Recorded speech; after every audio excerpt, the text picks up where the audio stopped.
व्रत विधान।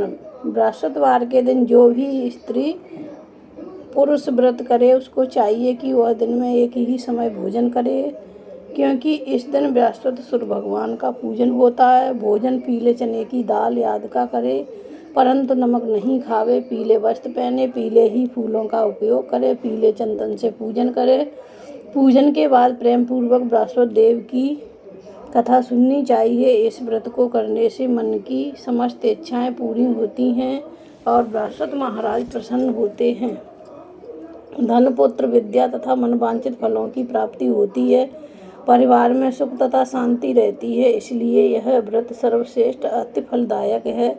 इस व्रत में केले का पूजन करना चाहिए। कथा और पूजन के समय मन, क्रम, वचन से शुद्ध होकर जो इच्छा हो बृहस्पति देव से मांगनी चाहिए। उन इच्छाओं को बृहस्पति देव अवश्य पूर्ण करते हैं, ऐसा मन में दृढ़ विश्वास रखना चाहिए। बृहस्पतिवार व्रत कथा। प्राचीन काल में भारतवर्ष में एक राजा राज्य करता था। वह बड़ा प्रतापी और दानी था। वह नित्य मंदिर में दर्शन करने जाता था, ब्राह्मणों एवं गुरु की सेवा किया करता था। उसके दरवाजे से कोई भी निराश होकर नहीं लौटता था। वह प्रत्येक गुरुवार को व्रत एवं पूजन करता था। वह गरीबों की सहायता करता था, परंतु ऐसा बातें उसकी रानी को अच्छी नहीं लगती थी। ना वह व्रत करती, ना किसी को एक पैसा दान में देती थी तथा राजा को भी ऐसा करने को मना किया करती थी। एक समय की बात है, राजा शिकार खेलने वन को गए हुए थे। घर पर रानी और रानी की दासी थी। उस समय गुरु बृहस्पति एक साधु का रूप धारण कर राजा के दरवाजे पर भिक्षा मांगने गए तथा भिक्षा मांगी तो रानी कहने लगी, हे साधु महाराज, मैं इस दान पुण्य से तंग आ गई हूँ। मेरे से तो घर का कार्य समाप्त नहीं होता। इस कार्य के लिए तो मेरे पददेव ही बहुत हैं। अब आप ऐसी कृपा करें कि यह सब धन नष्ट हो जाए तथा मैं आराम से रह सकूं। साधु बोले, हे देवी, तुम बड़ी विचित्र हो। संतान और धन से कोई दुखी नहीं होता, इसको सभी चाहते हैं। पापी भी पुत्र और धन की इच्छा करता है। अगर आपके पास अधिक धन है तो भूखे मनुष्यों को भोजन करवाओ, प्याऊ लगवाओ, ब्राह्मणों को दान दो, कुआं, तालाब, बाग, बगीचा आदि का निर्माण करवाओ, निर्धन के मनुष्यों की कुंवारी कन्या का विवाह करवाओ। धन को शुभ कर्मों में खर्च करो, जिससे तुम्हारे कुल का यश बढ़े तथा सुख की प्राप्ति हो। तब रानी ने, मुझे ऐसे धन की भी आवश्यकता नहीं है जिसको मैं और ही मनुष्यों को दान दूं, जिसको रखने उठाने में मेरा सारा समय बर्बाद ही हो जाए। साधु ने कहा, हे देवी, तुम्हारी ऐसी इच्छा है तो ऐसा ही होगा। मैं तुम्हें बताता हूँ, वैसा ही करना। गुरुवार के दिन घर को गोबर से लीपना और अपने केशों को धोना। केशों को धोते हुए स्नान करना और राजा से कहना वह हजामत बनवाए। भोजन में मांस मंत्रा खाना, कपड़े धोबी के यहाँ धुलने डालना। इस प्रकार 7 बृहस्पतिवार करने से तुम्हारा सब धन नष्ट हो जाएगा। ऐसा कहकर साधु महाराज वहाँ से अंतर ध्यान हो गए। रानी ने साधु के कहे अनुसार वैसा ही किया। 3 बृहस्पतिवार ही बीते थे कि उसका समाप्त धन नष्ट हो गया और वह भोजन के लिए दोनों समय तरसने लगे, संसारिक भोगों से दुखी रहने लगे। तब वह राजा रानी से कहने लगा कि रानी, तुम यहाँ पर रहो, मैं दूसरे देश जाता हूँ, क्योंकि यहाँ पर मुझे सभी मनुष्य जानते हैं, इसलिए कोई कार्य भी नहीं कर सकता। देश चोरी परदेश भीख बराबर है। ऐसा कहकर राजा परदेश चला गया। वहाँ जंगल जाता और लकड़ी काटकर तथा शहर में बेचता। इस तरह जीवन व्यतीत करने लगा। इधर राजा के घर रानी और दासी दुखी रहने लगी। किसी दिन भोजन मिल जाता तो किसी दिन जल पीकर ही रह जाती।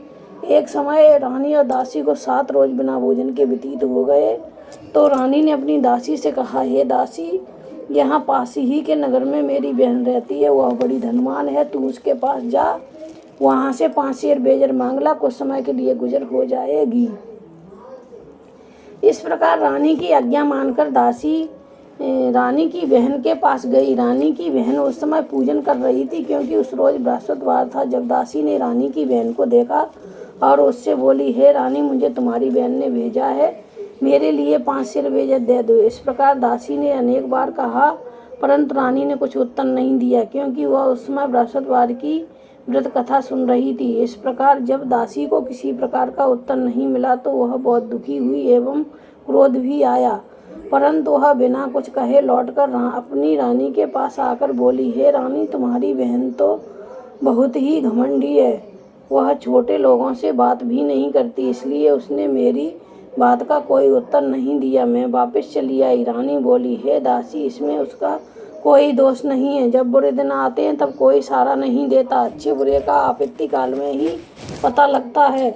अब जो ईश्वर की इच्छा होगी वही होगा, यह हमारे भाग्य का दोष है। इधर उस रानी ने देखा कि मेरी बहन की दासी आई थी, परंतु मैं उससे नहीं बोली, इससे वह बहुत दुखी हुई होगी। यह सोच कथा को सुन और विष्णु भगवान का पूजन समाप्त कर वह रानी बहन के घर गई और अपनी बहन से कहने लगी, हे बहन, मैं बृहस्पतिवार का व्रत कर रही थी, तुम्हारी दासी गई, परंतु जब तक कथा होती है तब तक ना उठते हैं ना बोलते हैं, इसलिए मैं नहीं बोली। कहो दासी क्यों गई थी? बहन बोली, हमारे अनाज नहीं था। वैसे तुमसे कोई बात छिपी नहीं है, इस कारण मैंने दासी को तुम्हारे पास 5 सेर बेजर लेने के लिए भेजा था। रानी बोली, बहन, बृहस्पति भगवान सभी की मनोकामना पूर्ण करते हैं, देखो शायद तुम्हारे घर में अनाज रखा हो। इस प्रकार के वचन जब रानी ने सुने तो वह घर के अंदर गई। वहाँ उसे एक घड़ा बेजर का भरा मिल गया। तब वह रानी और दासी बहुत खुशी हुई और दासी कहने लगी, हे रानी,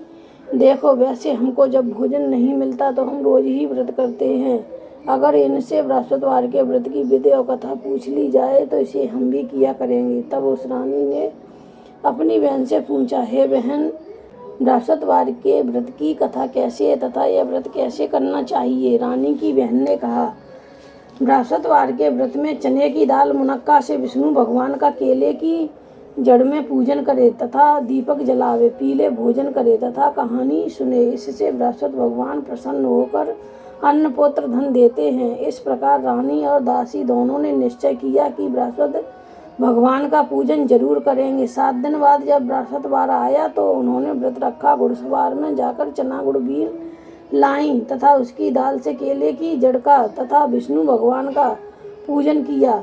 अब भोजन पीला कहाँ से आए? बेचारी बड़ी दुखी हुई, परंतु उन्होंने व्रत किया था, इस कारण गुरु भगवान प्रसन्न थे। 2 थालों में सुंदर पीला भोजन लेकर आए और दासी को देखकर बोले, हे दासी, तुम्हारे और रानी के लिए तुम दोनों खा लेना। दासी भोजन पाकर बड़ी प्रसन्न हुई और रानी से बोली, चलो रानी जी, भोजन कर लो। रानी को इस विषय में कुछ पता नहीं था, इसलिए वह दासी से बोली, तू ही भोजन कर, क्योंकि तू हमारे व्रत में हंसी उड़ाती है। दासी ने कहा, एक महात्मा हम दोनों को 2 थालों में भोजन दे गया है, इसलिए हम और तुम दोनों साथ साथ भोजन करेंगी। इस प्रकार रानी और दासी दोनों ने गुरु भगवान को नमस्कार कर भोजन प्रारंभ किया तथा अब वह प्रत्येक बृहस्पतिवार को गुरु भगवान का व्रत और विष्णु भगवान का पूजन करने लगी। बृहस्पति भगवान की कृपा से फिर रानी और दासी के पास धन हो गया। रानी फिर उसी प्रकार आलस करने लगी। तब दासी बोली, रानी, तुम पहले इस प्रकार आलस करती थी, तुम्हें धन के रखने में कष्ट होता था, इस कारण सभी धन नष्ट हो गया। अब गुरु भगवान की कृपा से धन मिला है तो फिर तुम्हें आलस्य होता है। बड़ी मुसीबतों के बाद हमने यह धन पाया है, इसलिए हमें दान पुण्य करना चाहिए।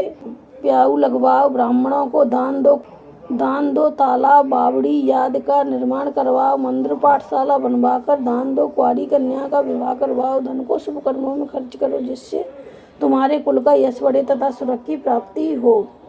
तब रानी ने इसी प्रकार कार्यक्रम करने प्रारंभ किए तो उनका यश फैलने लगा। एक दिन रानी और दासी विचार करने लगी, न जाने राजा किस प्रकार से होंगे, उनकी कोई खबर नहीं।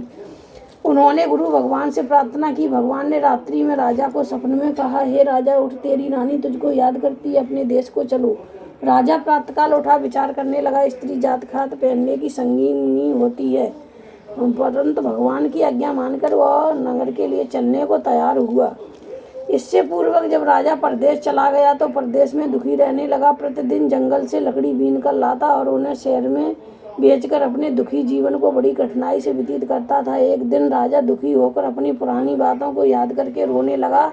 तब उस जंगल में बृहस्पति साधु का रूप धारण कर आए और राजा के पास आकर बोले, हे लकड़हारे, तुम इस सुनसान जंगल में किस चिंता में बैठे हो, मुझको बतलाओ। यह सुन राजा के नेत्रों में जल भर आया और साधु को वंदना कर बोला, हे प्रभु, आप सब कुछ जानने वाले हो। इतना कहकर साधु को अपनी संपूर्ण कहानी बतला दी। साधु रूपी भगवान बोले, हे राजा, तुम्हारी स्त्री ने बृहस्पति देव का अपमान किया था, जिस कारण तुम्हारी यह दशा हुई। अब तुम किसी प्रकार की चिंता मत करो, भगवान तुम्हें पहले से अधिक धनवान करेगा। देखो, तुम्हारी स्त्री ने भी गुरुवार का व्रत प्रारंभ कर दिया है। और तुम मेरा कहा मानकर बृहस्पतिवार को व्रत करके चने की दाल गुड़ जल के लोटे में डालकर केले का पूजन करो। फिर कथा सुनो, भगवान तुम्हारी सभी मनोकामनाओं को पूर्ण करेगा। साधु को प्रसन्न देखकर राजा बोला, हे प्रभु, मुझे लकड़ी बेचकर इतना पैसा नहीं मिलता जिससे भोजन करने के उपरांत कुछ बचा सकूं। मैंने रात्रि में अपनी रानी को व्याकुल देखा है, मेरे पास कुछ भी नहीं जिससे मैं उसकी खबर मंगा सकूं। फिर मैं कौन सी कहानी कहूं, यह मुझको कुछ भी मालूम नहीं। साधु ने कहा, हे राजन, तुम किसी बात की चिंता मत करो। बृहस्पतिवार के दिन तुम रोजाना की तरह लकड़ियां लेकर शहर को जाओ। तुमको रोज से दुगना धन प्राप्त होगा, जिससे तुम भली भांति भोजन कर लोगे तथा बृहस्पति देव की पूजा का सामान भी आ जाएगा। और बृहस्पति देव की कहानी निम्न प्रकार से है। प्राचीन काल में एक ब्राह्मण रहता था। वह बहुत निर्धन था, उसके कोई संतान नहीं थी। उसकी स्त्री बहुत मलिनता के साथ रहती थी। वह स्नान न करती, ना किसी देवता का पूजन करती। प्रातःकाल उठते ही श्रृतम प्रथम भोजन करती, बाद में कोई अन्य काम करती थी। इससे ब्राह्मण देवता बड़े दुखी थे। बेचारे बहुत कुछ करते किंतु उसका कोई परिणाम नहीं निकला। भगवान की कृपा से ब्राह्मण की स्त्री के एक कन्या रूपी रत्न पैदा हुआ। वह कन्या अपने पिता के घर बड़ी होने लगी। वह बालिका प्रातः स्नान करके विष्णु भगवान का जप करती थी तथा बृहस्पतिवार को व्रत भी करती। अपने पूजन पाठ को समाप्त करके स्कूल जाती तो अपनी मुट्ठी में जौ भर ले जाती और पाठशाला के मार्ग में डालती जाती। तब ये जौ सोने के होते जाते लौटते समय उनको बीन कर घर ले आती थी। एक दिन वह बालिका सूप में सोने के जौ को फटक कर साफ कर रही थी। उसके पिता ने देख लिया और कहा, हे बेटी, सोने के जौ को फटकने के लिए सोने का सूप होना चाहिए। दूसरे दिन गुरुवार था। इस कन्या ने व्रत रखा और बृहस्पति देव से प्रार्थना करके कहा, हे प्रभु, मैंने आपकी पूजा सच्चे मन से की हो तो मेरे लिए सोने का सूप दे दो। बृहस्पति देव ने उसकी प्रार्थना स्वीकार कर ली। रोजाना की तरह वह कन्या जौ फैलाती हुई जाने लगी। जब लौटकर जौ बीन रही थी तो बृहस्पति देव की कृपा से उसे सोने का सूप मिला। हुआ उसे घर ले आई और उससे जौ साफ करने लगी, परंतु उसकी माँ का वही ढंग रहा। एक दिन की बात है कि कन्या सोने के सूप में सोने के जौ को फटक रही थी। उस समय उस शहर का राजा का पुत्र वहां होकर निकला। इस कन्या के रूप और कार्य को देखकर मोहित हो गया तथा अपने घर आकर भोजन जल त्याग कर उदास होकर लेट गया। राजा को जब इस बात का पता लगा तो अपने मंत्रियों के साथ उसके पास गए और बोले, हे बेटा, तुम्हें किस बात का कष्ट है? किसी ने अपमान किया है अथवा कोई कारण हो सो कहो, मैं वही कार्य करूँगा जिससे तुम्हें प्रसन्नता हो। अपने पिता की राजकुमार ने बातें सुनी तो वह बोला, मुझे आपकी कृपा से किसी बात का दुख नहीं है, ना मेरा किसी ने अपमान किया है, परंतु मैं उस लड़की के साथ विवाह करना चाहता हूँ जो सोने के सूप में सोने के जौ को फटक कर साफ कर रही थी। यह सुन राजा आश्चर्य पड़ा और बोला, हे बेटा, इस तरह की कन्या का पता तुम ही लगाओ, मैं उसके साथ तेरा विवाह अवश्य करवा दूंगा। राजकुमार ने उस लड़की के घर का पता बतलाया। तब मंत्री उस लड़की के घर गए और ब्राह्मण देवता को सभी हाल बतलाया। ब्राह्मण देवता राजकुमार के साथ अपनी कन्या का विवाह करने के लिए तैयार हो गया तथा विधि विधान के अनुसार ब्राह्मण की कन्या का विवाह राजकुमार के साथ हो गया। कन्या के घर से जाते ही पहले की भांति उस ब्राह्मण के घर में गरीबी का निवास हो गया। अब भोजन के लिए अन्न बड़ी मुश्किल से मिलता था। एक दिन दुखी हो कर ब्राह्मण देवता अपनी पुत्री के पास। बेटी ने पिता की दुखी अवस्था को देखा और अपनी माँ का हाल पूछा। तब ब्राह्मण ने सभी हाल कहा। कन्या ने बहुत सा धन देकर अपने पिता की विदा कर दिया। इस तरह ब्राह्मण का कुछ समय सुखपूर्वक व्यतीत हुआ। कुछ दिन बाद फिर वही हाल हो गया।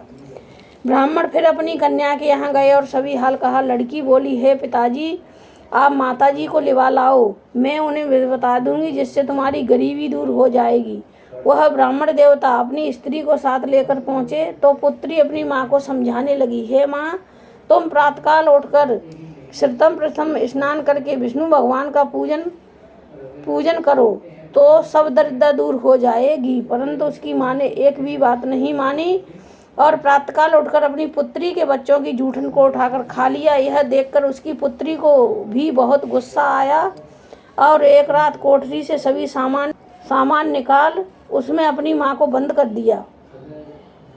प्रातःकाल उसमें से निकाला तथा स्नान करा के पाठ कराया तो उसकी माँ की बुद्धि ठीक हो गई और फिर प्रत्येक बृहस्पतिवार को व्रत रखने लगी। इस व्रत के प्रभाव से उसकी माँ भी बहुत ही धनवान तथा पुत्रवती हो गई और बृहस्पति जी के प्रभाव से स्वर्ग को प्राप्त हुई। तथा वह ब्राह्मण भी सुखपूर्वक इस लोक के सुख भोग का स्वर्ग को प्राप्त हुए। इस तरह कहानी कहकर साधु देवता वहाँ से अलोप हो गए। धीरे धीरे समय व्यतीत होने पर फिर बृहस्पतिवार का दिन आया। राजा जंगल से लकड़ी काटकर शहर में बेचने गया। उसे उस दिन से अधिक पैसा मिला। राजा ने चना गुड़ लाकर बृहस्पतिवार का व्रत किया। उस दिन से उसके सभी दुख दूर हो गए। परंतु जब दोबारा बृहस्पतिवार का दिन आया तो वह बृहस्पतिवार का व्रत करना भूल गया। इस कारण बृहस्पति भगवान नाराज हो गए। नगर के राजा ने विशाल यज्ञ का आयोजन किया तथा शहर में यह घोषणा करा दी कि कोई भी मनुष्य अपने यहाँ भोजन न बनावे, न आग जलाए। समाप्त जनता मेरे यहाँ भोजन करने आए। जो इस यज्ञ को नहीं मानेगा उसके लिए फांसी की सजा दी जाएगी। इस तरह की घोषणा संपूर्ण नगर में करवा दी गई। राजा की आज्ञा अनुसार शहर के सभी लोग भोजन करने आए, लेकिन लकड़हारा कुछ देर में पहुंचा, इसलिए राजा उसको अपने साथ लिवा ले गए। जब वह उसे घर पर भोजन करा रहे थे तो रानी की दृष्टि उसी खुटी पर पड़ी जिस पर उसका हार लटका हुआ था। वह वहां दिखाई नहीं दिया। रानी ने निश्चय किया कि मेरा हार इसी मनुष्य ने चुरा लिया है। उसी समय सैनिक को बुलाकर उसको जेलखाने में डलवा दिया।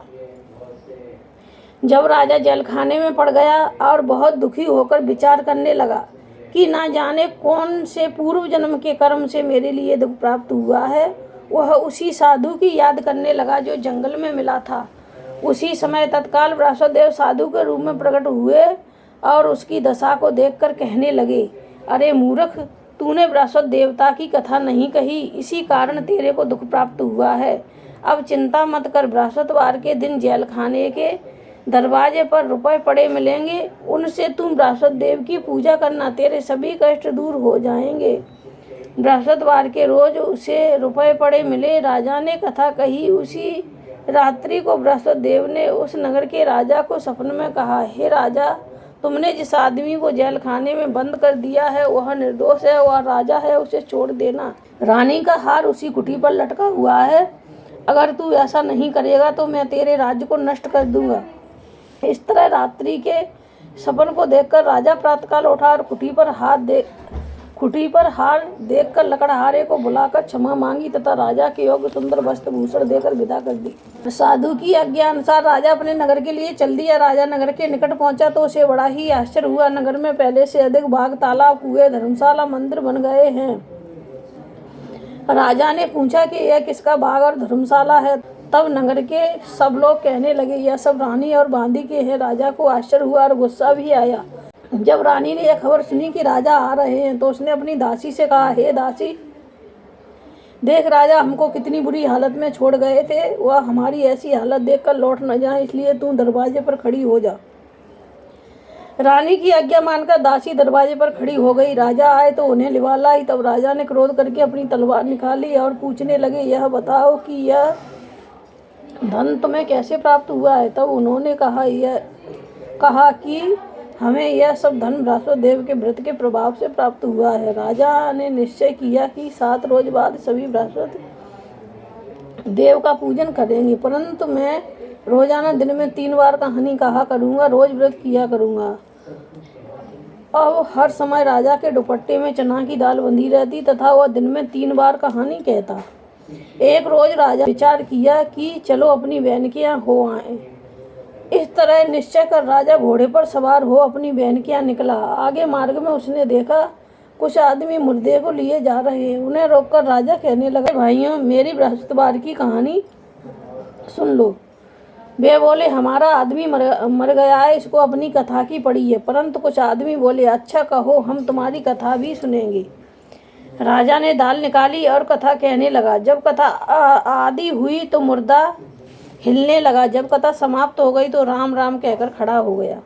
आगे मार्ग में उसे एक किसान खेत में हल चलाता मिला। राजा ने उसे देखा और उससे बोला, अरे भैया, तुम मेरी बृहस्पतिवार की कहानी सुन लो। किसान बोला, जब तक मैं तेरी कथा सुनूंगा तब तक 4 अरैया जोत न लूंगा। जा अपनी कथा किसी और को सुनाना।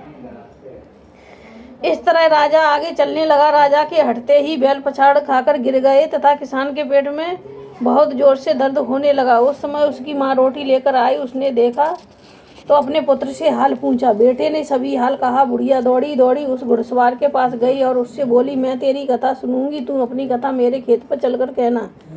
राजा ने बुढ़िया के खेत पर जाकर कथा कही, जिसके सुनते ही वह बैल खड़े हुए तथा किसान के पेट का दर्द बंद हो गया। राजा अपनी बहन के घर कुशलपूर्वक पहुंच गया। बहन ने भाई की खूब मेहमानी की। दूसरे रोज राजा प्रातःकाल जागा तो देखने लगा सब लोग भोजन कर रहे हैं।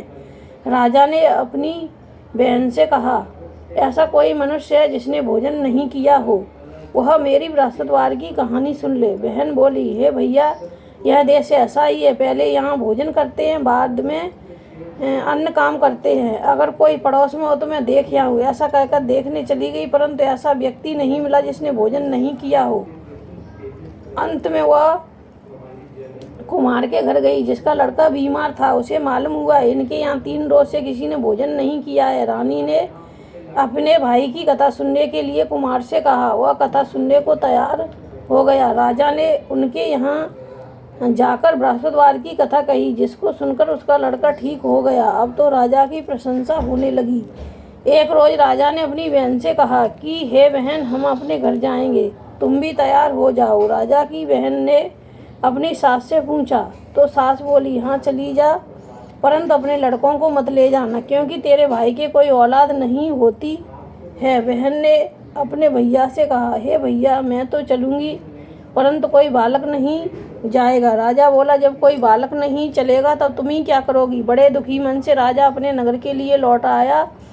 राजा ने अपनी रानी से कहा, हम निर्वंशी राजा हैं, हमारा मुख देखने का धर्म नहीं है, और इसी उदासी के कारण उसने कुछ भोजन भी नहीं किया। रानी बोली, हे स्वामी, हे बृहस्पति देव, हमें औलाद अवश्य देंगे। उसी रात को बृहस्पति देव ने राजा से सपने में कहा, हे राजा, उठ, सोच को त्याग दे, तेरी रानी गर्भ से है, 9वें महीने में उसके गर्भ से एक सुंदर पुत्र पैदा होगा। तब राजा बोला, हे रानी, स्त्री बिना भोजन के रह सकती है, बात कहे बिना नहीं रह सकती। जब मेरी बहन आए तो उससे कुछ मत कहना। जब राजा की बहन ने यह समाचार सुना तो बहुत खुश हुई तथा बधाई लेकर अपने भाई के यहाँ आई। तभी रानी ने कहा, घोड़ा चढ़ तो नहीं आई, गधा चढ़ी आई। राजा की बहन बोली, भाभी, मैं इस प्रकार न कहती तो तुम्हें संतान कैसे मिलती। बृहस्पति देव ऐसे ही हैं, जैसे जिसके मन में कामना है वैसी सभी को पूर्ण करते हैं। जो श्रद्धा भावना पूर्वक कथा पढ़ता है एवं सुनता है और दूसरों को सुनाता है, बृहस्पति देव उसकी सभी मनोकामनाएं पूर्ण करते हैं तथा उनकी सदैव रक्षा करते हैं। संसार में जो मनुष्य श्रद्धा भावना से गुरु भगवान का पूजन व्रत सच्चे हृदय से करते हैं तो उनकी सभी मनोकामनाएं पूर्ण होती हैं। जैसे सच्ची भावना से रानी और राजा ने उनकी कथा का गुणगान किया तो उनकी सभी इच्छाएं बृहस्पति देव जी ने पूर्ण की। इसलिए सबको कथा सुनने के बाद प्रसाद लेकर जाना चाहिए। हृदय से उनका नमन करते हुए जयकारा बोलना चाहिए। बोलो बृहस्पति देव की जय, बोल विष्णु भगवान की जय।